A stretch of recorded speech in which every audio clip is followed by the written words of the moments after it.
जिंदगी जीना आसान नहीं होता, बिना संघर्ष कोई महान नहीं होता।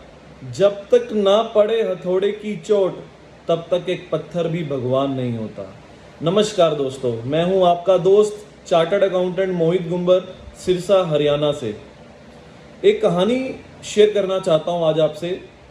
एक बार एक आदमी कहीं से गुजर रहा था, तो उसने देखा नदी किनारे बहुत सारे हाथी खड़े हैं और वह वहां पे रुक गया।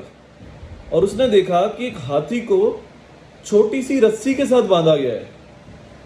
उसको बड़ा ही अचरज हुआ कि इतना बड़ा विशालकाय हाथी, जिसको लोहे की जंजीरों की बजाय एक छोटी सी रस्सी के साथ बांधा गया है,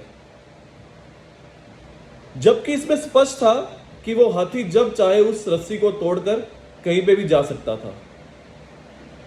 तब उस आदमी ने साथ खड़े महावत से पूछा कि ऐसा क्यों है, हाथी इतने आराम से कैसे खड़े हैं और कहीं पे भी भागने की कोशिश नहीं कर रहे हैं। तब महावत ने बताया कि जब ये हाथी छोटे थे, तब इनको छोटी सी रस्सी के साथ बांध दिया जाता था। उस समय इनमें इतनी ताकत नहीं होती थी कि वो इस रस्सी को तोड़ पाए, और बार बार निरंतर प्रयास करने के बाद भी वो इसमें असफल रहते थे। तो इससे इनकी मन में विचारधारा बन जाती थी कि हम इसको नहीं तोड़ सकते, इसलिए आज जब ये बड़े हो गए हैं तब भी इसको तोड़ने का प्रयास नहीं करते हैं, क्योंकि इनकी विचारधारा इस तरह से बन गई है कि हम इस रस्सी को नहीं तोड़ पाएंगे। तो उस आदमी को बड़ा ही हैरानी हुई कि सिर्फ इसी मानसिकता के कारण वो इस रस्सी को नहीं तोड़ पाते हैं, क्योंकि उनको यकीन हो गया है कि वो इस रस्सी को नहीं तोड़ पाएंगे। ऐसे ही हम में से कितने लोग ऐसे हैं जो एक बार मिली असफलता के कारण अपने मन में ये विचारधारा बना लेते हैं कि हम ये काम नहीं कर पाएंगे,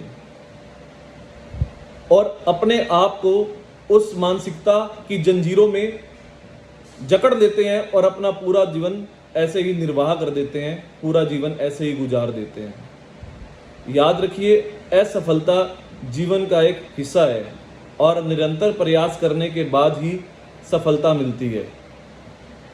और अगर हम में से कोई लोग ऐसी मानसिकता में जकड़े हुए हैं और अपने सपनों को साकार नहीं कर पा रहे हैं, तो प्लीज़ उस मानसिकता को तोड़ दीजिए, क्योंकि आप हाथी नहीं, इंसान हैं। धन्यवाद।